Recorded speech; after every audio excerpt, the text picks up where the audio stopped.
En los meses transcurridos desde la puesta en libertad el 16 de noviembre de 1939 de un campo de internamiento francés, Walter Benjamin logró terminar su tesis sobre el concepto de la historia.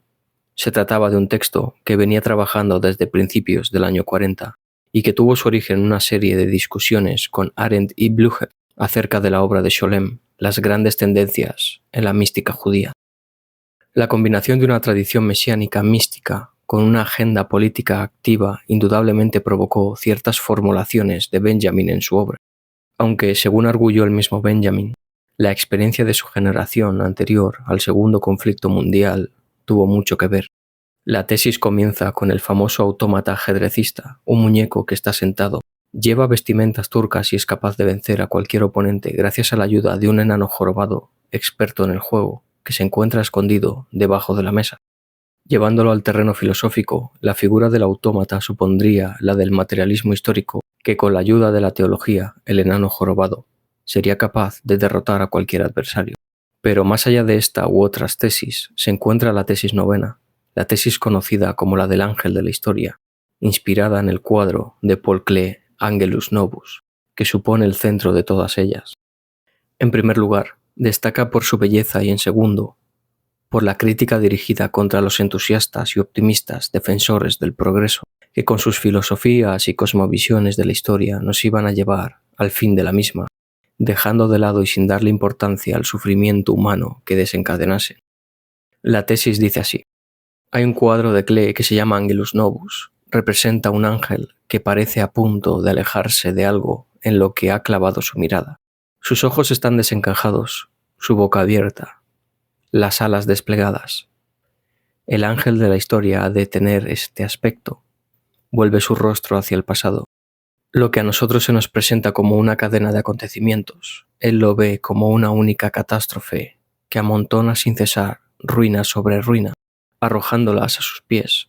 Quisiera detenerse, reanimar a los muertos y recomponer lo destrozado.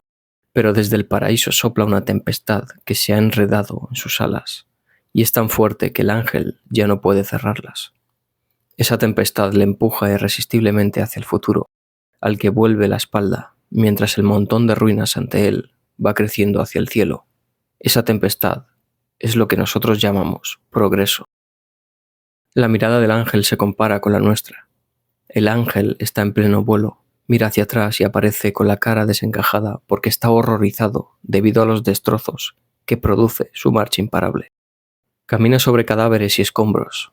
En contraposición, nosotros vemos los destrozos que causa la historia y entendemos que son acontecimientos inevitables de un proyecto que en conjunto está bien. Lo que para el ángel es un entramado catastrófico es para nosotros incidencia menor, integrable en un conjunto que tiene sentido. El ángel no puede detenerse, no es capaz de pausar su marcha inexorable hacia adelante.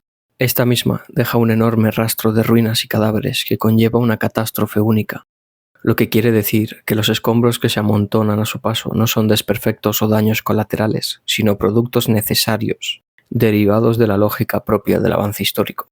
Las ruinas, los escombros y cadáveres son acontecimientos con los que se teje la historia. Ello significa que no tenemos en cuenta el sufrimiento de quienes pagan el coste de la historia, que son vistos y definidos como daños colaterales. El ángel es impotente, no tiene la capacidad para acabar con esto, pero por lo menos ha visto el problema. Ha captado la vida que yace bajo los escombros. Ha oído respirar lo que parecía inerte. Hasta ha escuchado un leve susurro que emerge de ese pasado abandonado y habla de su derecho a la felicidad. Se ha remarcado la impotencia del ángel, la lógica de la historia es más fuerte que él. Gershom Scholem nos dice que se debe a que el ángel se ha enredado en las cosas de este mundo y solo regresando al paraíso podría recuperar sus poderes. Hay que fundar el concepto de progreso sobre la idea de catástrofe. Lo catastrófico es que las cosas sigan siendo así. El pensamiento de Strindberg, el infierno no es en absoluto lo que nos espera, sino esta vida de aquí abajo. Normalmente asociamos la catástrofe con un colapso o con una interrupción. Sin embargo, esa no es la idea que tiene Benjamin. Para él, lo catastrófico vendría a ser la prolongación constante e infinita, es decir, que esto no tenga fin, que esto nunca se detenga, que la historia siga con la misma lógica.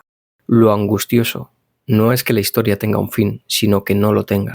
El carácter problemático del progreso es que realmente no produce nada novedoso. Su innovación es pura apariencia. Lo que acaba reproduciéndose son los males de los que parte. No importa que la modernidad se nos presente como una forma de ser y de pensar que se ha supuestamente liberado de los grilletes del pasado.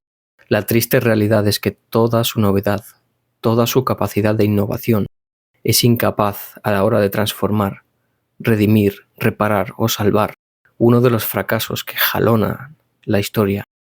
En eso, la reproducción del daño, la historia es el cuento de nunca acabar. La repetición del progreso se convierte en algo insoportable e infernal porque frivoliza el sufrimiento humano al declararlo como un efecto colateral, además de eternizarlo cuando se lo utiliza como moneda de cambio en favor de un fin de la historia que no acaba nunca por llegar. Ahora bien, teniendo en cuenta todo lo anterior, pareciera que Benjamin fuera un pensador reaccionario, contrario a la revolución. Sin embargo, no es así. Benjamin es defensor de cierta idea de progreso, de cierta idea de revolución. Lo que critica y a lo que se opone es a la manera, a la forma de hacer uso del progreso. El problema radica en que hasta ahora el progreso se ha tenido en cuenta como un fin de la humanidad en lugar de colocar a la humanidad como telos del progreso. En el primer caso, la humanidad es un medio para engordar el progreso. En el segundo, el progreso es un medio al servicio de la humanidad. Lo revolucionario para Benjamin es detener, acabar con esta lógica progresista que no deja más que cadáveres, escombros y ruinas tras de sí. La prioridad está en la redención y salvación de la actualidad del pasado en nuestro presente. Es importante ocuparse de recordar y recuperar lo que el pasado tiene de frustración y fracaso. Tarea del historiador benjaminiano es leer en las calaveras un proyecto de vida, frustrada ciertamente, pero pendiente. Josep María Esquirol, en su libro Humano más humano, dedica un pequeño apartado a esta tesis cuando nos habla, en el penúltimo capítulo titulado Esperanza sin lujo, de que no todo está bien. Unas palabras que se ajustan y definen a la perfección la vida que estaba llevando Benjamin en este periodo final de la misma. Nadie como este ángel sabe que no todo está bien. Nos conmueve su mirada. No mira victorioso y optimista hacia adelante, sino hacia atrás. Allí, detrás, no ve ni logros ni perfiles de hombres poderosos, ve sufrimiento y destrozos. Tampoco ve una larga serie de épocas enlazadas hasta la noche de los tiempos, es decir, no ve un pasado ya pasado, un pasado perfecto. Ve una sola catástrofe que crece hacia arriba y que está aquí mismo, es decir, que apenas si ha pasado. Literalmente un pasado imperfecto. No ve algo general, ve cosas concretas y rostros personales maltratados y sufre por ello. En sus últimas horas de vida, Benjamin logró anotar en un papel unas pocas palabras de despedida. En una situación que no ofrece salida, no tengo más opción que la de ponerle fin. Es en un pequeño pueblo de los Pirineos, donde nadie me conoce, que mi vida concluirá. Le pido a usted que le transmita mis pensamientos a mi amigo Adorno y le explique la situación en la que me encuentro. No queda tiempo suficiente para escribir todas las cartas que me gustaría escribir. Le entregó este mensaje a Jenny Gurland, una mujer del grupo del que Benjamin también formaba parte, que intentó cruzar la frontera ilegalmente hacia España a través de los Pirineos, huyendo de la Gestapo, que destruyó el mensaje para más tarde reconstruirlo de memoria. Totalmente decaído y sin atisbo alguno de esperanza debido a la imposibilidad de cruzar la frontera hacia España, y con el temor de ser devuelto a un campo de internamiento francés para más tarde ser puesto en manos alemanas, en algún momento de la noche del 26 de septiembre del año 1940, Benjamin ingirió una enorme dosis de morfina que acabaría con su vida. Al día siguiente, la frontera se abrió de nuevo.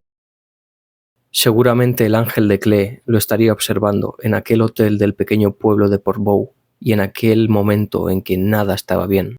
Con el mismo rostro desencajado y triste, al ver al mismo Benjamin como una víctima más, una calavera que quedaba sepultada bajo los escombros, producidos por el proceso progresivo, destructor e imparable que no genera más que un ciclo de eterno sufrimiento.